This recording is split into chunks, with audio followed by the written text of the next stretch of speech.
In this video I'm going to show you how to use LibreProject in order to create the two machine project that I've demonstrated in other contexts. So the first thing you have to do is you have to open up LibreProject. I've got it on the taskbar of my Windows machine. You have to open it up however means you can on your own machine. Up will pop up this tip, and what we'll do is we'll just close off this tip. And then it'll ask me what I want to do, create a project or open a project. I'm going to create a project. And it's going to give me a opportunity to give it a project name. I'm going to call this the Two Machine Overhaul Project. And I can tell it when I want to actually start it. Let's just say I'm going to start it on the 6th of June. Right there. 6th of June, click on OK. Okay, up comes this interface that looks a lot like Microsoft Project, and what I have to do is I have to type in my work breakdown structure. So what I'm going to do is I'm just going to type in everything, my summary tasks, my regular tasks, everything. So this is the project summary task, Two Machine Maintenance Project.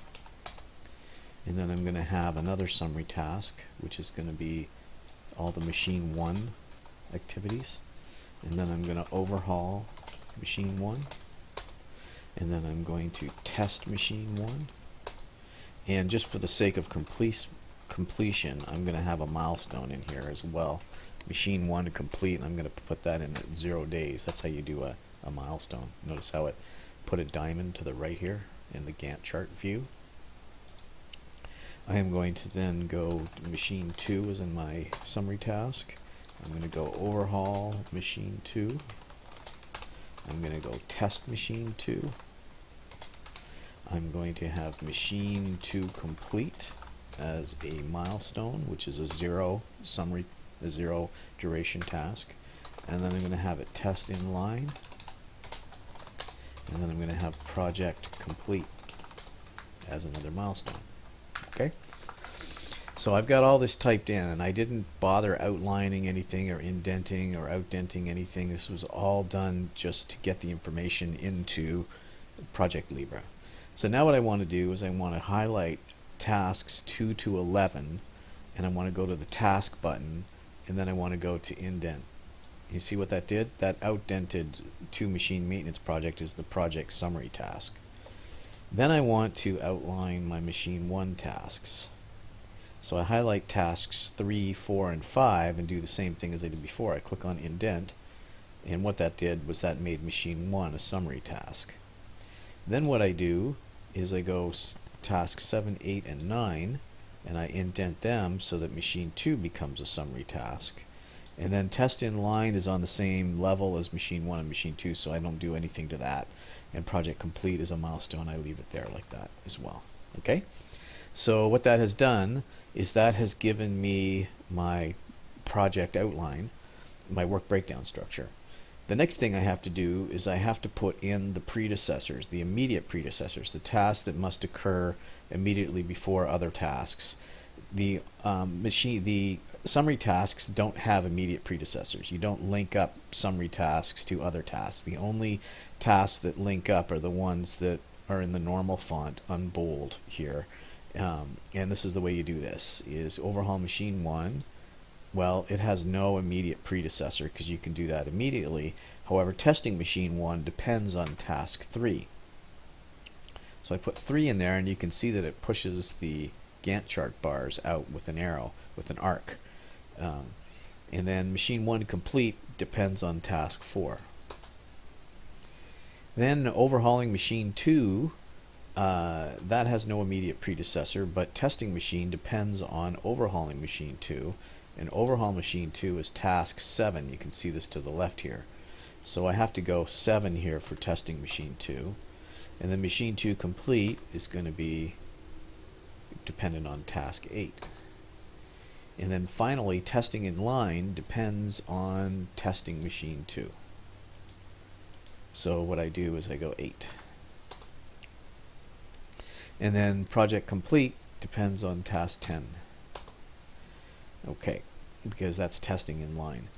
So you can see now that I actually have a network together. The only other thing I think I missed here is that testing in line depends not only on task 8, it depends on task 4 as well, because this is a project where you overhaul machine 1, you overhaul machine 2, and then you get them working together where machine 1 passes product to machine 2.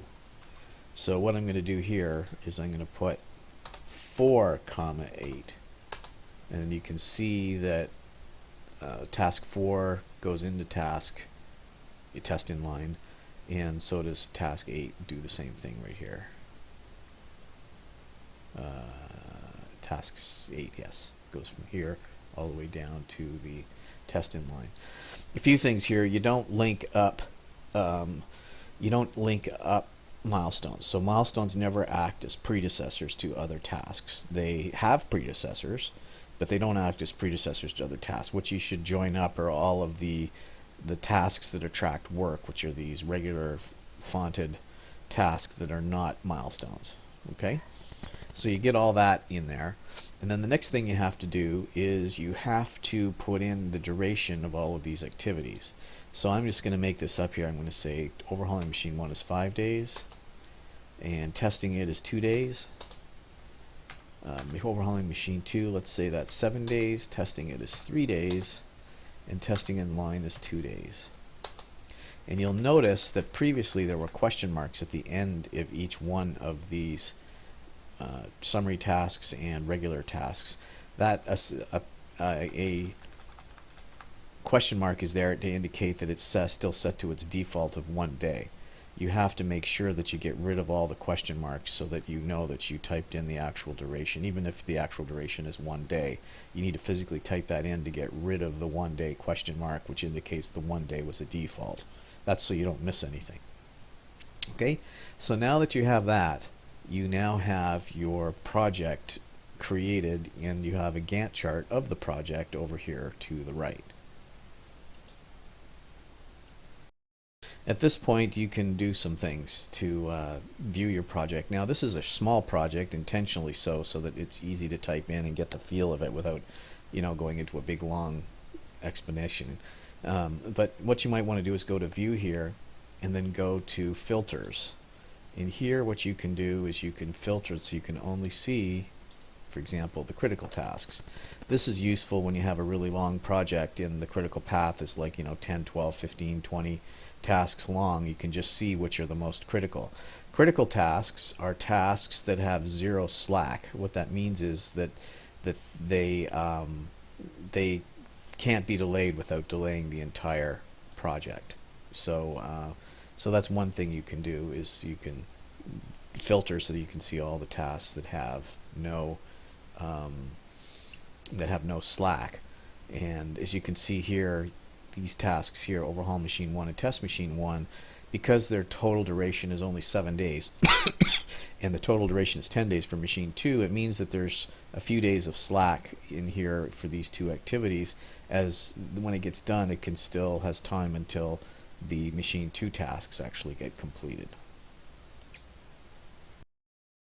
Another thing you can do here is you can indicate how much slack there is for each activity. If you right click on Predecessors, click on Insert Column, and type in total slack, it shows you how many days of slack there is. For example, there's 3 days of slack with these two activities, overhaul machine 1, test machine 1. This appears to be working days, but if you include the weekend, the Saturday and Sunday, there's actually 5 days of slack. So if you did fall behind, you could work on the weekend. So this project could be 5 days. These two activities could be as much as 5 days late if you work on the weekend, 3 days late on working days if before they will delay the entire project.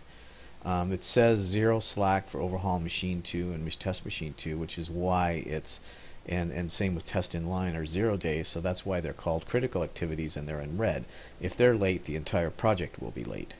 So you then 2 days here for the milestone, because it assumes that you've got these 2 days on the weekend to work if you necessarily need to. But anyway, that's another thing you can do to put into your project schedule so that you can see how much slack you have for each one of these activities.